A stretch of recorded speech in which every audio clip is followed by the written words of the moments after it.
नमस्कार, जोहार झारखंड देख रहे हैं आप। आपके साथ मैं हूं शिप्रा झा। झारखंड में एक बड़ा खुलासा हुआ है। राज्य में 10,000 करोड़ रुपए का कोई हिसाब किताब नहीं मिल पा रहा है।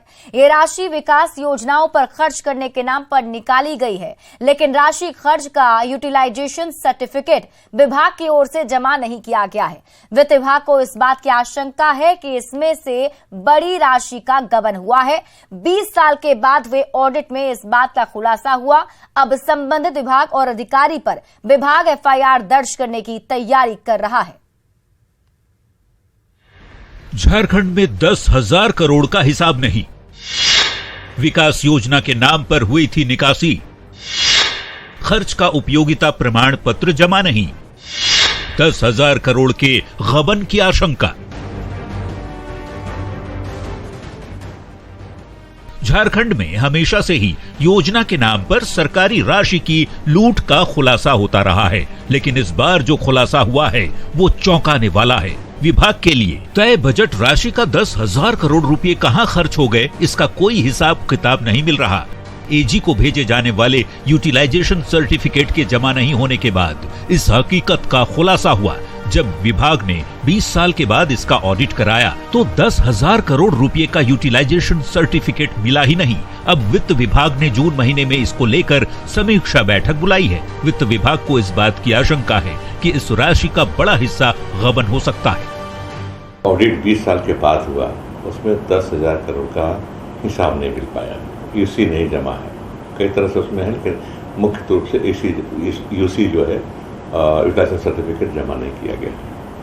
तो मीटिंग हुई थी हम लोगों का वित्त विभाग में, और सब हम लोग कहा था कि भाई यूसी जमा कर दो, लेकिन ये भी अंदेशा था कि इसका कुछ घपला भी कर सकते हैं। सामान्य हिंदी भाषा गबन शब्द है, गबन भी हो गया होगा। सड़क से लेकर पुल पुलिया और भवन से लेकर दूसरी योजनाओं के नाम पर ये खेल हुआ है। विभाग ने सरकार की योजना के नाम पर जिस राशि की निकासी की, उसका प्रमाण पत्र आज तक जमा नहीं किया। मतलब काम हुआ या नहीं, इस पर भी संशय है। संसदीय कार्य मंत्री आलमगीर आलम ये मानते हैं कि ये विभाग की लापरवाही है। समस्या है और सरकार इस पर गंभीरता से ली है और सभी विभाग को ये भी हिदायत किया गया है कि जल्द से जल्द जो काम हुआ है उसके लिए सर्टिफिकेट भेजा जाए, ताकि वो कम से कम दर्शाए जो वो ऐसा गड़बड़ी नहीं हुआ, धरातल पर काम हुई, जो भी कारण से इसको रुका है उसको भेजने का। यूटिलाइजेशन सर्टिफिकेट आने के बाद इस बात का सही अंदाजा लग पाएगा कि 10,000 करोड़ की राशि आखिर कहां खर्च हुई। जितनी राशि का यूटिलाइजेशन सर्टिफिकेट जमा नहीं होगा, मतलब साफ है उतनी राशि का गबन हुआ है और सरकार संबंधित अधिकारी के खिलाफ एफआईआर दर्ज करने के लिए बाध्य होगी। न्यूज़ 18 के लिए रांची से अविनाश कुमार की रिपोर्ट। पाकुड़ में शिक्षक के साथ मारपीट की घटना के विरोध में पूरे जिले के शिक्षक काला बिल्ला लगाकर विरोध जता रहे हैं। अभियुक्तों की गिरफ्तारी नहीं होने से शिक्षकों और सहायक अध्यापकों में आक्रोश है। आपको बता दें कि 13 मई को मध्य विद्यालय इस्लामपुर में बदमाशी करने पर शिक्षक ने छात्र की पिटाई कर दी थी। इससे नाराज अभिभावकों ने शिक्षक विनय कुमार की पिटाई कर दी थी। वहीं लोगों की मौजूदगी में उठक बैठक भी कराया था। पीड़ित शिक्षक के आवेदन पर मामला दर्ज किया गया है, लेकिन अब तक आरोपियों की गिरफ्तारी नहीं हो सकी है।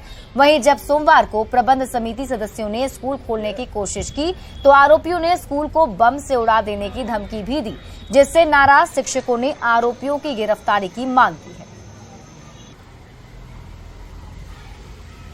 मेरा कोई कौन क्या कर लेगा, तो इसलिए हम स्कूल नहीं जा पाए। कितने दिनों से स्कूल नहीं खुला? सोमवार से हम लोग नहीं स्कूल खुले हैं। पूरे जिले का शिक्षक वो सुरक्षित महसूस कर रहे हैं, इसलिए उनको न्याय मिले, और जिसके लिए हम लोग ये काला बिल्ला लगा करके हैं। और ये संघ का आह्वान है, संघ के द्वारा ये निर्णय लिया गया है कि हम लोग शांतिपूर्ण ढंग से और चरणबद्ध हम लोग। आरोपी से तो हमसे मुलाकात नहीं है, लेकिन अध्यक्ष के द्वारा जो पूछा गया तो बोलता है कि नहीं, हमको धमकी दे रहा है कि मतलब स्कूल खोलेगा तो हम कुछ भी हरकत करेंगे। हमको केस में फंसाया है वो लोग, और जब हम केस में फंसी गए हैं तो हम कुछ भी कर सकते हैं। और धनबाद से बड़ी खबर है, पुलिस को ग्रामीणों ने बंधक बना लिया है। इस वक्त की बड़ी जानकारी आपको धनबाद से दे रहे हैं, जहां पुलिस को ग्रामीणों ने बंधक बना लिया है। शव दफनाने से ये पूरा विवाद जुड़ा हुआ है। बलियापुर के 2 पंचायत में विवाद है। मुखिया और मुखिया प्रतिनिधि बंधक बने हैं। पुलिस पर नशे में धुत होने का आरोप लगाया गया है। तनाव के बाद पुलिस बल अभी तैनात कर दिया गया है। बलियापुर के घड़बड़ गांव का ये पूरा मामला बताया जा रहा है। धनबाद के चर्चित रंजय हत्याकांड में प्रत्यक्षदर्शी की कोर्ट में गवाही हुई। इस दौरान वीडियो कॉन्फ्रेंसिंग के जरिए जेल में बंद एक आरोपी का क्रॉस एग्जामिनेशन भी किया गया। अब रंजय हत्याकांड मामले में महज 3 से 4 गवाहों की गवाही कोर्ट में होनी है। गवाही के दौरान पूरे कोर्ट कैंपस को सील कर दिया गया था। वहीं गवाह की सुरक्षा से पहले से ही कहीं ज्यादा चाक चौबंद नजर आई। गवाहों को धमकाने की शिकायत रंजय सिंह की पत्नी रूमी सिंह ने अदालत में की थी, जिसके बाद अदालत ने एसएसपी को पूरे परिवार को सुरक्षा मुहैया कराने का आदेश दिया था। इस कांड में राजा यादव को कल फिर से गवाही के लिए लाया जाएगा। वहीं गवाहों की गवाही के बाद कोर्ट अपना फैसला सुनाएगा। पट्टी परीक्षण हुआ और समय अभाव के कारण कल के लिए रखा गया। कल फिर इसके जो है पट्टी परीक्षण होगा। अच्छा, ये गवाह के द्वारा ये बातें सुरक्षा की मांग की बातें कही जा रही थी। सुरक्षा प्रदान किया गया है। माननीय न्यायालय ने केस की गंभीरता को देखते हुए और इनके जो घटनाक्रम हम और आप देख रहे हैं बार बार जो हो रहा है चश्मदीद गवाहों के साथ, इन सारी चीज़ों का संज्ञान लेते हुए न्यायालय ने इस पर बहुत गंभीरतापूर्वक विचार करते हुए इन्हें सुरक्षा मुहैया कराया। सुरक्षा घेरे में इनको लाया गया और सुरक्षा घेरे में जा रहे हैं। झारखंड की राजधानी रांची के लोग जल संरक्षण को लेकर इतने उदासीन हैं। वो पेनाल्टी तो देने के लिए तैयार हैं, लेकिन जल संरक्षण के लिए राजी नहीं है। लोगों की यही उदासीनता रांची के जलस्तर को एक चिंताजनक स्थिति में पहुंचा चुकी है।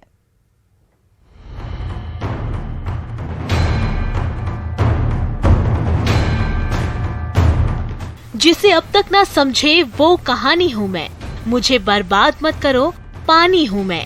सेव वाटर, पानी है जहाँ जीवन है वहाँ। नगर निगम के टैंकर पर यही संदेश लिखा है, पर सरकारी संदेश में लिपटे शब्द मृत पड़ी संवेदनाओं को झकझोर नहीं पाए। कहीं घर का एक एक बर्तन सड़क पर पड़ा है ताकि टैंकर का पानी उसमें समेट लिया जाए,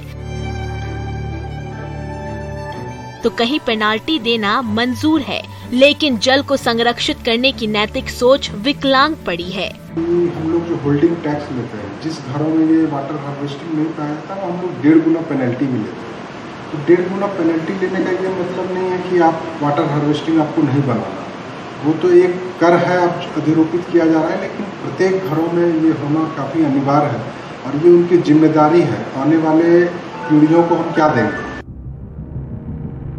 रांची नगर निगम ने साल 2019 में ही रेन वाटर हार्वेस्टिंग को लेकर सख्ती बरती थी और 3000 स्क्वायर फीट वाले भवनों को अनिवार्य रूप से वाटर हार्वेस्टिंग सिस्टम लगाने का निर्देश दिया गया था। निर्देश को न मानने वालों पर 1.5 गुना पेनाल्टी भी लगाई जा रही है, पर दुर्भाग्य देखिए कि लोग जल संरक्षण में जुटने की बजाय पेनाल्टी भर रहे हैं। पूरे शहर में 22 से 25,000 बिल्डिंग में ही रेन वाटर हार्वेस्टिंग सिस्टम लगा हुआ है। लोगों को जागरूक होना पड़ेगा रेन वाटर हार्वेस्टिंग। रांची में कंक्रीट का जाल बिछता जा रहा है। धरती का हृदय चीरकर जल का दोहन भी धड़ल्ले से हो रहा है। स्थिति ये है कि पहले जहां 200 फीट में रांची में भूगर्भ जल आसानी से मिल जाता था, अब वो 1000 फीट पर भी नहीं मिलता। रातू रोड, कांके, टैगोर हिल, सुखदेव नगर, हरमू, मधुरम, लोअर बाजार और धुरवा जैसे इलाकों में पानी के लिए त्राहिमाम है, जबकि दूसरी ओर जल की बर्बादी हो रही है। रांची के निगम क्षेत्र में 3000 स्क्वायर फीट से ज्यादा के भवनों की संख्या 1,75,000 है, जिनमें सिर्फ 25 भवनों में ही रेन वाटर हार्वेस्टिंग सिस्टम लगा हुआ है। 1,50,000 ऐसे भवन हैं जो 1.5 गुना पेनाल्टी भर रहे हैं, लेकिन रेन वाटर हार्वेस्टिंग नहीं लगा रहे। जल के महत्व को जानते हुए भी इस तरह की संवेदनहीनता ये दिखाती है कि नैतिक रूप से ऐसे लोग सिर्फ भोगवादी हैं, जो प्रकृति के अमृत तत्व को पेनाल्टी से तौलकर उसका दोहन कर रहे हैं। पर उन्हें सोचना होगा, भोग से ऊपर मानवीय चेतना होती है। सामाजिक दायित्व का बोध होता है और ये बोध कहता है कि आने वाली पीढ़ी के लिए जल को बचाइए। न्यूज़ 18 के लिए रांची से ओम प्रकाश की रिपोर्ट। गढ़वा नगर परिषद क्षेत्र में पिछले 4 दिनों से शहरवासियों को पेयजल की आपूर्ति नहीं हो रही है। इससे लोगों को काफी परेशानी हो रही है। लोग पानी की तलाश में रात भर जगकर भटकने को मजबूर हैं। आपको बता दें कि गढ़वा शहर का जलस्तर नीचे चले जाने से अधिकांश घरों में पानी की किल्लत हो गई है। वहीं नगर परिषद के कार्यपालक पदाधिकारी ने मझियाओं मोड़ के पास नदी में टूटे पाइप को इसकी वजह बताया। साथ ही जल्द ही हालात सामान्य होने का भरोसा जताया है। 90% लोगों को पहुंचा रहे थे। जहां पर पाइपलाइन की पानी की सवाल था, पाइपलाइन जो हम लोग का मंझियाओं मोड़ है उसके नीचे जो ब्रिज बन रहा है उसको कार्य करने के स्थिति में जेसीबी के द्वारा वो पाइप को टूट गया था, जिसके चलते शहर में पानी बाधित हो गया। अब वो उसकी मरम्मत हो चुकी है और पानी चालू हो गया। सुप्रीम कोर्ट की ओर से ईडी के खिलाफ की गई टिप्पणी को लेकर झारखंड कांग्रेस के प्रदेश अध्यक्ष राजेश ठाकुर ने निशाना साधा है। राजेश ठाकुर ने कहा कि झारखंड सरकार को भी ईडी के खिलाफ सुप्रीम कोर्ट में गुहार लगानी चाहिए। यहां भी छत्तीसगढ़ की तरह ही माहौल बनाया जा रहा है। सिर्फ सूत्रों और मुखबिरों के हवाले से बातें सामने आ रही हैं। अब तक एक बार भी ईडी ने जांच के बारे में सार्वजनिक तौर पर मीडिया को जानकारी नहीं दी। उन्होंने कहा कि ऐसा लगता है जैसे सिर्फ गैर बीजेपी शासित राज्यों में ही भ्रष्टाचार है। सर्वोच्च न्यायालय ने जो कमेंट किया है उसके बाद ईडी को सोचना चाहिए और मैं तो राज्य सरकार से आग्रह करूंगा कि यहाँ के भी मामलों में जिस तरह की कार्रवाई हो रही है सुप्रीम कोर्ट जाकर के गुहार लगानी चाहिए कि आखिर किस आधार पर इस तरह की कवायद चल रही है और पूरे देश में ये कवायद क्यों नहीं चलती है। राष्ट्रपति द्रौपदी मुर्मू 3 दिवसीय दौरे पर 24 मई को झारखंड आ रही हैं। राष्ट्रपति के दौरे की शुरुआत बाबा नगरी देवघर से होगी। राष्ट्रपति के आगमन को देखते हुए पुलिस मुख्यालय सुरक्षा तैयारियों को अंतिम रूप देने में जुटा है।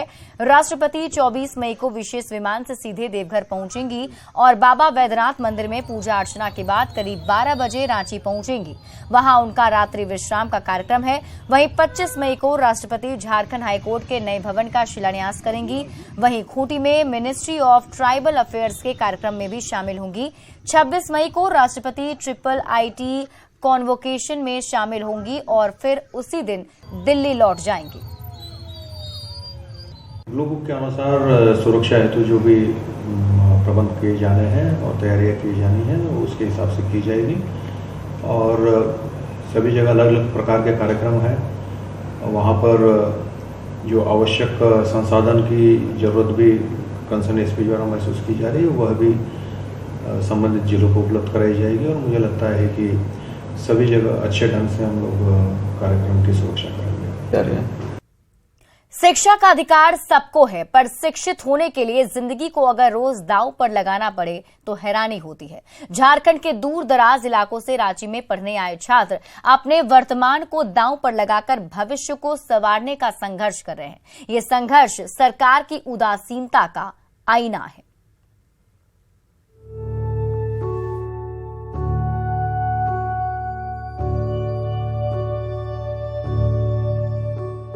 टूटी हुई चौखट पर एक सपना खड़ा है।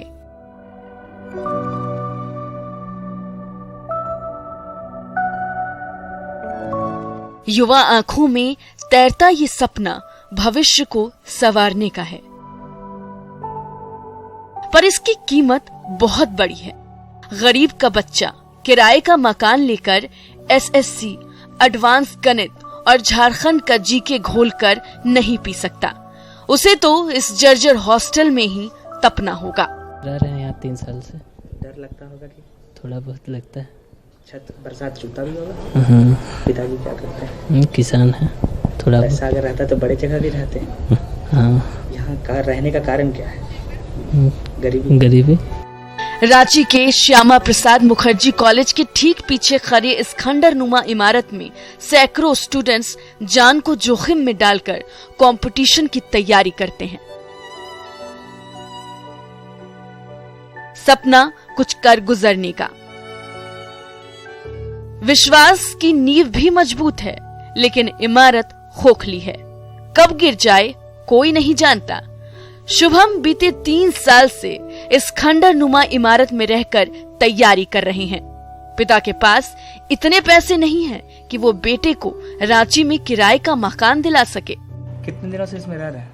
3 साल लगभग। तो ये तो पूरा जर्जर है, डर नहीं लगता रहने में? लगता है, पर करना पड़ता है पढ़ने के लिए। हाँ। तो बाहर रूम लेने में क्या महंगा है ज्यादा? इस वजह से हर तरफ महंगा पड़ता ही रहने के लिए। विद्वता की मीना माने जाने वाले चाणक्य कहते हैं कि सुख चाहने वाले के पास विद्या कहाँ और विद्या चाहने वाले के पास सुख कहाँ। तो क्या माने कि सरकार ने चाणक्य नीति को आत्मसात कर लिया है, इसीलिए इन छात्रों का दुख उन्हें नहीं दिखता। अगर हाँ, तो गरीबी और अभाव के प्रारब्ध से घिरे छात्र इस हॉस्टल में सुख को त्याग कर विद्या की साधना तो कर ही रहे हैं, पर सवाल ये है कि सरकार अपने संकल्प को क्यों नहीं साध पा रही। यहाँ पढ़ने वाले सभी बच्चे बताते हैं कि उनकी हालिया स्थिति ठीक नहीं है, यानी आर्थिक स्थिति ठीक नहीं होने के कारण रांची जैसे शहरों में जहाँ वो किराए के मकान में रहेंगे तो वहाँ किराया अधिक लगेगा और अधिक किराया लगने की वजह से वो भाड़े के घर में नहीं रह पाते हैं। और यही एक वजह है कि वो ऐसे मकान में रह रहे हैं जहाँ हर रोज़ जिंदगी और मौत से वो जूझ रहे हैं। हर रोज़ उस कमरे के अंदर रह रहे हैं जहाँ बरसात के दिनों में पानी भी रूम में प्रवेश कर जाता है, फिर उनकी पुस्तकें भी भीग जाती है। बावजूद इसके भविष्य संवारना है तो बच्चे इस मकान के अंदर रह रहे हैं। कैमरा पर्सन प्रभाकर के साथ गौरव झा, न्यूज़ 18 रांची। और फिलहाल इस बुलेटिन में अभी